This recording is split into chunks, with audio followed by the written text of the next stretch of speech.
नमस्कार, मैं assistant professor doctor अंतिमा आप सबका बहुत बहुत स्वागत करती हूँ आपके चैनल हिंदी नारी में। UPS unified pension scheme government की एक नई स्कीम जो आजकल बहुत ज़्यादा चर्चा में है। काफ़ी सारे सवाल हैं, काफ़ी सारे इसके साथ भ्रांतियाँ भी चल रही हैं।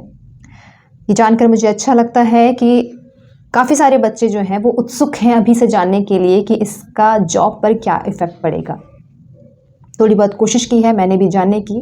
मैं कोई अर्थशास्त्री नहीं हूँ, लेकिन जॉब करती हूँ, नौकरी है तो थोड़ा अवेयर ज़रूर हूँ और अपने हिसाब से मैंने जो भी थोड़ा बहुत इससे पता करने की कोशिश की है, जो भी मेरी समझ में आई है और लोगों से बातचीत किया है, मैं आज इस वीडियो में आपसे साझा करूँगी। कुछ और भी पॉइंट अगर ऐसा रह जाए, मैं पहले ही कह रही हूँ, आप सब कमेंट में बता सकते हैं। सबसे पहले UPS unified pension scheme. Unified pension scheme क्या है? यूनिफाइड पेंशन स्कीम एक नई पेंशन स्कीम योजना लागू करी है गवर्नमेंट ने। अभी ये केंद्र स्तर पे लागू हुई है और अभी इसकी जो लागू होने की डेट आई है वो है 1 अप्रैल 2025।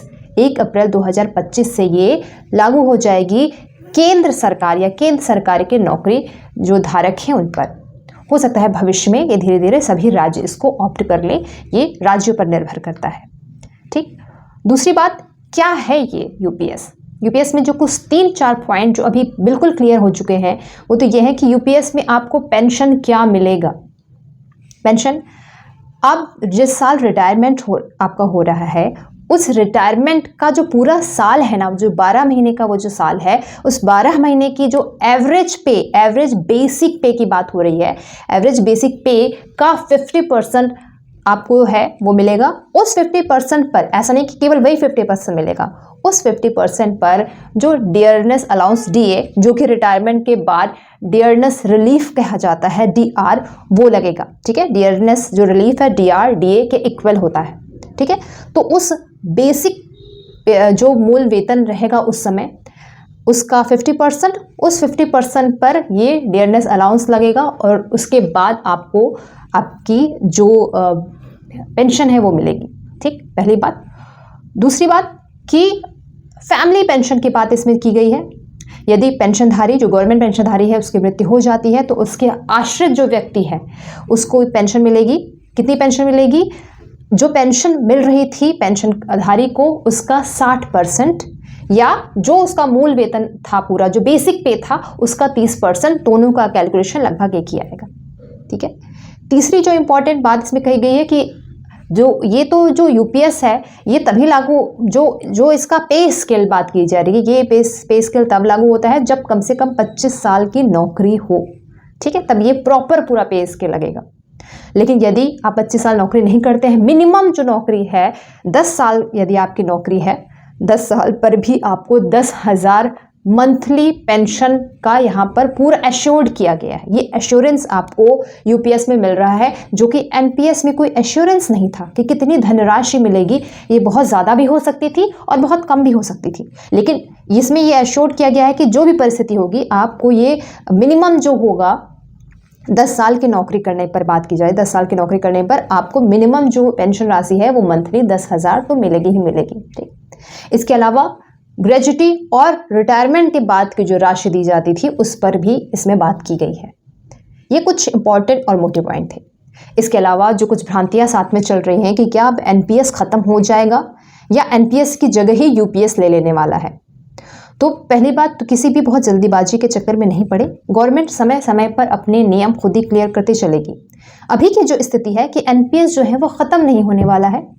मुझे लगता है, या ऐसा जो बातचीत करने पर आ रहा है, कि यह जो जॉब करने जो सर्विस पर्सन है उस पर यह छोड़ दिया जाएगा कि आप एनपीएस में जाना चाहते हो या यूपीएस में जाना चाहते हो। जिस प्रकार से टैक्स के ओल्ड रिजिम न्यू रिजिम में छूट दी गई है, उसी प्रकार से आपके एनपीएस और यूपीएस में भी छूट दी जाएगी, आप जिसको ऑप्ट करना चाहते हो। लेकिन ये एक ही बार आप ऑप्ट कर सकोगे, चेंज नहीं कर सकते बार बार। ठीक। दूसरी बात, अब क्या ओपीएस का जो ख्वाब है या ओपीएस की जो लड़ाई है या ओपीएस की जो डिमांड है वो क्या ख़त्म हो जाएगी? तो ओपीएस जो है गवर्नमेंट के सीधे सीधे मुद्दे में तो अभी तक कभी रहा नहीं। गवर्नमेंट ने एकदम कभी सेंट्रल गवर्नमेंट ने कभी एकदम से नहीं कहा कि वो ओपीएस के बारे में क्या प्लान कर रही है। तो वो लड़ाई तो वहीं पर है, वो बहस वहीं पे है, वो डिमांड वहीं पर है। यूपीएस ओपीएस नहीं है। ओपीएस में बहुत सारी ऐसी सुविधाएं, बहुत सारी ऐसे और एक्स्ट्रा वेटेज थी जो कि यूपीएस में नहीं है, इसलिए ओपीएस का अपना स्थान जो है वहीं पर बना हुआ है। वो लड़ाई जो है वो तो पैरेलल मुझे लगता है अभी तक आगे चलने वाली है, ठीक है। और इसके अलावा जो सवाल मेरे पास आ रहा है कि दोनों में कौन बेहतर होगा, तो दोनों में अगर एक आप सेफ प्ले कर रहे हो या फिर सेफली अगर जाना चाहते हो तो ऑफ कोर्स एनपीएस और यूपीएस में फिलहाल यूपीएस जो है वो अभी जितना भी स्टडी करने पर यूपीएस ज़्यादा बेहतर है, ये माना जा रहा है। बहुत सारे लोग अभी से बहुत उत्सुक हैं यूपीएस को लेकर के। हालांकि अभी ये केंद्र में है, राज्य इसको किस हद तक अपनाता है, कब अपनाता है, उस पर भी डिपेंड करता है राज्य कर्मचारियों के लिए। तो ये सारी कुछ अभी तक बातें जो निकल कर आई हैं यूपीएस और एनपीएस को लेकर के। इसके अलावा यदि आपके और भी कोई प्रश्न है या और भी कोई जानकारी है यूपीएस से संबंधित तो आप कमेंट सेक्शन में ज़रूर लिखें, ठीक। तो इसी तरीके से करते रहिए। और मैं बता दूं सभी नौकरियों पर इसका फ़र्क पड़ने वाला है, ठीक है। सरकारी जितनी भी नौकरियां हैं हम सभी पर इसका फ़र्क पड़ेगा, केवल असिस्टेंट प्रोफेसर, केवल टीचिंग नहीं, जो भी नौकरी आप गवर्नमेंट नौकरी जॉब कर रहे हैं सभी पर इसका असर उतना इक्वली पड़ने वाला है, ठीक है। तो ये कुछ मेरे पास जो जानकारी थी जो मैंने आपसे साझा करी है। कुछ और भी अगर इसके बारे में इंटरेस्टिंग जानकारी मिलती है तो मैं इस पर कोई ना कोई वीडियो लेकर के ज़रूर आऊँगी। शुभकामनाएं।